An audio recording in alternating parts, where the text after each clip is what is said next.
अगर मैं आपको एक ऐसी ऐप बताऊं जिसमें आपको आपका रियल पैसा लगाना है और उस ऐप में अगर आप हार जाते हो तो आपका पूरा पैसा जाएगा और अगर जीत जाते हो तो आपका पैसा अगले राउंड में चला जाएगा, कैसा लगेगा? क्या आप उस गेम को यूज करोगे? क्या आप उस गेम को खेलोगे? नहीं। लेकिन आज आप इतनी सारी फैंटेसी एप्स, इतनी सारी गैम्बलिंग एप्स, कसिनोज, रमी, इन सब के साथ यही कर रहे हो। ये आपको एक लूप होल में फंसा रही है। जानेंगे आज की वीडियो में कि कैसे ये सारी एप्स इंडिया में लीगल है, किस कॉन्स्टिट्यूशन या किस एक्ट या किस रूल के मुताबिक इंडिया में गैम्बलिंग और बेटिंग को इलीगल बताया गया है, और ये सारे मास्टरमाइंड कैसे वर्क कर रहे हैं अपने आप को एक लीगल ऐप बताने में और खुद का एम्पायर खड़ा करने में लगे हुए, हमारा पैसा लूट के। जानते हैं आज की वीडियो में। बेटिंग और गैम्बलिंग ये दो मेजर चीजें हैं और इन दो चीजों में फर्क क्या है आसान भाषा में समझाने की कोशिश करूंगा। बेटिंग यानी ऐसी चीजें जिसमें 50% स्किल हो और 50% लक हो। ये दो चीजें जहां पे भी मिल जाएगी वो बेटिंग हो जाएगा। यानी अगर हम फुटबॉल पर, क्रिकेट पर या किसी फैंटेसी ऐप पर पैसा लगा रहे तो वो बेटिंग हो गया। क्यों? क्योंकि वहां पे हमें थोड़ा बहुत नॉलेज, स्किल की जरूरत है। जैसे पिछली बार उस खिलाड़ी ने कैसा प्रदर्शन दिखाया, उसके पिछले स्टेट्स देखने होते हैं, वो किस टाइप का इस ग्राउंड पर, इस पिच पर खेल सकता है।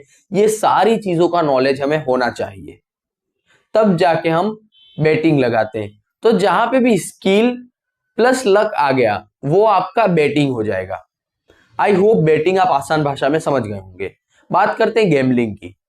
तो गैम्बलिंग इज लाइक लक और अनप्रेडिक्टेबल होता है। जहां पे भी लक की बात आ जाए, अननोन चीजों की बात आ जाए और प्रेडिक्शन की बात आ जाए, वहां पे गैम्बलिंग होगी। लाइक कसिनो हो गया, रोलेट हो गया, स्लॉट मशीन हो गया। हमें नहीं पता होता है हमारा अगला नंबर क्या आएगा, अगले राउंड में हमारा पैसा हमें मिलेगा या नहीं मिलेगा। हम प्योरली लक पर डिपेंड हो जाते हैं। तो जहां पे भी प्योर लक आ जाए, अनप्रेडिक्टेबल चीजें हो, वो आपका गैम्बलिंग कहलाएगा। क्या इंडिया में बेटिंग और गैम्बलिंग लीगल है या इलीगल? तो पब्लिक गैम्बलिंग एक्ट 1867 के तहत जितने भी फिजिकल गैम्बलिंग एरियाज थे, जैसे कसिनो, स्लॉट मशीन या जिस क्लब में ये गैम्बलिंग की जाती थी, इन सबको इलीगल बताया गया, बैन कर दिया गया। अब 150 साल पहले की बात है, 1867 यानी लगभग 150 साल पहले कोई भी ऑनलाइन नहीं था, कोई भी इंटरनेट नहीं था, तो कोई भी इस चीज से रिलेटेड प्रोविजन नहीं बने कि ऑनलाइन बेटिंग ऐप में ये सारी चीजें रूल होनी चाहिए। कोई भी रूल नहीं बनाया गया। क्यों? क्योंकि इंटरनेट था ही नहीं, तो प्रेडिक्ट भी नहीं किया जा सकता था। तो इस वजह से ऑनलाइन बेटिंग ऐप और गैम्बलिंग एप्स के लिए कोई भी रूल नहीं था, कोई प्रोविजन नहीं था। अब स्लोली स्लोली इन पर भी रूल बनने शुरू हुए और आजादी के समय जब हमारा भारत आजाद हुआ तब ये जो एक्ट था इसे एज इट इज हमारे कॉन्स्टिट्यूशन में उठाकर रख दिया गया। सिर्फ एक मेजर चेंज किया गया जो कि था, कोई भी स्टेट चाहे तो इसे अपने राज्य में लीगल रख सकता है। तो दमन, गोवा और सिक्किम जैसे राज्यों ने इसे लीगल रखा। क्यों? क्योंकि यहां पर सबसे ज्यादा टूरिस्ट आते हैं, फॉरेन से भी और इंडिया के सेल्फ भी। तो क्योंकि इनको अच्छा खासा रेवेन्यू गैम्बलिंग और ये जो कसिनोज है, क्लब्स है, इन सब से अच्छा खासा रेवेन्यू जनरेट होता है, इस वजह से इन्होंने लीगल रखा। अब उस एक्ट में दो चीजें और मेंशन थी जो कि थी गेम ऑफ चांस और game of skill. Game of chance यानी आप आसान भाषा में समझ गए होंगे कि लक पर जो चीज डिपेंड होगी वो गेम ऑफ चांस होगा, और गेम ऑफ स्किल यानी स्किल या नॉलेज पर बेस्ड होगी। तो जो भी गेम ऑफ चांस के एप्स या गैम्बलिंग एप्स होंगे, गैम्बलिंग की चीजें होंगी, जहां पे कसिनोज होंगे, वो सब चीजें इलीगल मानी जाएंगी। क्यों? क्योंकि उस पर प्योर लक डिपेंड करता है। आपको पता ही नहीं कि आप डाइस फेंकोगे लूडो की तो 6 आएगा, 4 आएगा, 2 आएगा, 3 आएगा। ये गेम ऑफ लक है, आपको पता ही नहीं कि क्या डाइस में नंबर आएगा। और गेम ऑफ स्किल यानी क्रिकेट या कोई फैंटेसी ऐप हो गया, फुटबॉल हो गया, हॉर्स राइडिंग हो गया, ये सारी चीजें गेम ऑफ स्किल है। और गेम ऑफ स्किल को इलीगल नहीं बताया जा सकता क्योंकि ये स्किल बेस्ड है। तो ये दो चीजें मेंशन की गई। इन दो चीजों में ब्रीफली कोई भी मेंशन नहीं किया और ना ही लॉन्ग में कुछ मेंशन किया गया कि क्या गेम ऑफ चांस होगा, क्या गेम ऑफ स्किल हो गया। तो आज तक जो भी फैंटेसी एप्स हैं, जो भी एप्स मार्केट में चल रहे हैं, उन्होंने कैसे न कैसे करके अपने आप को एक ऐसा ऐप बता दिया है जो स्किल बेस्ड है, गेम ऑफ स्किल है। इस वजह से ये आज मार्केट में टिक पा रहे हैं।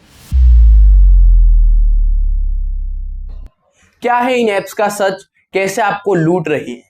बड़ी बड़ी एडवर्टाइजमेंट, बड़े बड़े होर्डिंग्स और बड़े बड़े इन्फ्लुएंसर से स्पॉन्सर करवा के कॉन्फिडेंस आपको दिया जाता है कि आप इस ऐप में जीतोगे ही जीतोगे। छोटी मोटी विनिंग्स, छोटे मोटे अर्निंग, बड़ी बड़ी विनिंग्स भी बताई जाती है बहुत सी बार, और आपको लगने लगता है मैं भी इस ऐप से अर्निंग कर सकता हूं। आप जैसे ही पैसा लगाते हो, आप पैसा हारना शुरू हो जाते हो। आप ये सोचने लगते हो कि मेरा जो पैसा डूब गया है वो कम से कम मैं रिकवर कर लूं, लेकिन आप वो नहीं कर पाते हो, आपका पैसा डूबता ही जाता है। क्यों? क्योंकि पूरा एल्गोरिदम आपके अगेंस्ट बनाया गया है। और ये जितनी भी स्किल बेस्ड गेम्स है, आप ये ना समझे कि ये आपको स्किल सिखा रही है, बल्कि स्किल इनके पास होती है आपको एडिक्टिव बनाए रखने की। इन एप्स में होता क्या है पता है? मैं एक एग्जांपल के थ्रू समझाऊंगा, आपकी आंखें आसानी से खुल जाएंगी। जो वो माइंस वाला गेम होता है जिसमें स्लॉट्स बने हुए 8 से 9, उसमें से किसी भी एक स्लॉट पर आप क्लिक करते हो तो अगर डायमंड निकलता है आपका डबल पैसा हो जाता है, माइन निकलता है आपका पैसा डूब जाता है। अगर आप क्लिक करते हो माइन पर तो माइन फूट जाएगा और आपका पैसा डूब जाएगा, राइट? लेकिन पीछे से एआई या पीछे से ऑटोमेशन या टीम के मेंबर्स आपको ट्रैक कर रहे होते हैं। अगर आप ज्यादा अमाउंट लगाते हो तो ये एक ऐसा ऑप्शन इनेबल कर देते हैं या ऐसा कोई कोड डाल देते हैं जिससे सारे स्लॉट्स में माइंस आ जाते हैं।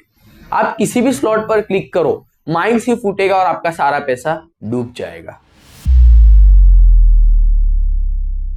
Ministry of information and broadcasting ने भी 21 मार्च 2024 को सभी इन्फ्लुएंसर्स और सेलिब्रिटीज को ऑनलाइन बेटिंग से के प्रमोशन से बचने को कहा है, और सेंट्रल कंज्यूमर प्रोटेक्शन अथॉरिटी ने भी सभी इन्फ्लुएंसर्स और सेलिब्रिटी को बेटिंग और गैम्बलिंग ऐप के प्रमोशन से बचने को कहा है। और अगर ऐसा कोई भी करता है तो उसका अकाउंट डिसेबल किया जा सकता है, बैन किया जा सकता है, या तो फिर उसकी जो भी पर्टिकुलर पोस्ट है वो हटानी पड़ सकती है। लेकिन सारे इन्फ्लुएंसर्स जो हैं वो इन एप्स को कैसे प्रमोट कर पा रहे हैं? क्योंकि ये जो एप्स होती हैं वो ऑफशोर ऑनलाइन बेटिंग और गैम्बलिंग एप्स होती हैं। ऑफशोर यानी ऐसी बेटिंग और गैम्बलिंग एप्स जो इंडिया में रजिस्टर्ड नहीं है, जो बाहर है, लेकिन इनका मेन टारगेट इंडियन ऑडियंस होती है। इंडियन ऑडियंस से गैम्बलिंग और बेटिंग के थ्रू पैसा अर्न करना होता है। ये होता है offshore online betting and gambling, और इसी वजह से इन सभी पर बैन भी नहीं किया जा सकता और action most of the time नहीं लिया जा सकता।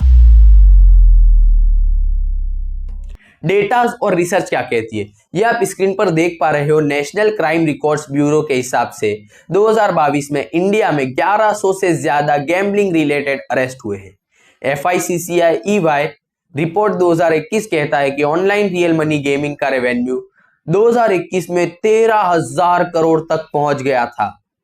Ministry of electronics and IT ने 2023 में नए IT रूल्स लाए हैं जिनके अंडर सेल्फ रेगुलेशन बॉडीज को बनाया गया था, लेकिन ये रूल्स अभी भी ग्रे एरिया में है। क्यों?